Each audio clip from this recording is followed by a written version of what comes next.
আওয়ামী লীগ কার্যালয় পরিণত হচ্ছে আন্তর্জাতিক ফ্যাসিজম ও গণহত্যা গবেষণা ইনস্টিটিউটে।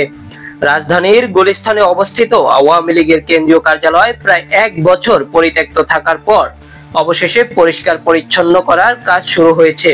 তবে এই কার্যক্রমের পেছনে কাদের বা কোন সংগঠনের হাত রয়েছে তা এখনো স্পষ্ট নয়।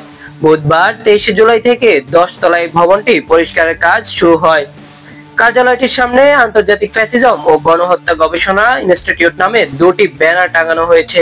এই বিষয়ে জিজ্ঞাসা করা হলে সেখানে উপস্থিত ব্যক্তিরা জানান, সম্পূর্ণ ভবন পরিষ্কার করার পর এটি বৈষম্য বিরোধী ছাত্র আন্দোলনের নেতাদের হাতে তুলে দেওয়া হবে। তাদের মতে জুলাই আগস্টের আন্দোলনে আহত ব্যক্তিরা এবং শহীদ পরিবারগুলো এই ভবনে তাদের অফিস স্থাপন করবে। তবে আন্তর্জাতিক ফ্যাসিজম ও গণহত্যা গবেষণা ইনস্টিটিউট নামের এই প্রতিষ্ঠানটি কে তৈরি করেছেন, এর সঙ্গে কারা যুক্ত আছেন বা কিভাবে এই নামটি এসেছে সেসব প্রশ্নের কোনো উত্তর দিতে রাজি হননি সেখানে অবস্থানরত ব্যক্তিরা। 2018 সালের 23 জুন তৎকালীন প্রধানমন্ত্রী শেখ হাসিনা এই 10 তলা বিশিষ্ট আওয়ামী লীগ কার্যালয়ের উদ্বোধন করেছিলেন।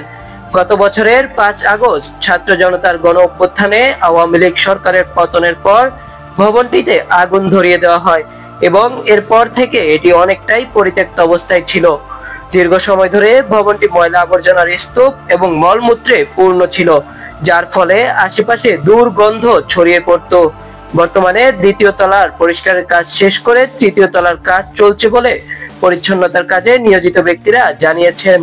কাজী এহসানুল হক জিহাদ, বাংলা দর্পণ, ঢাকা।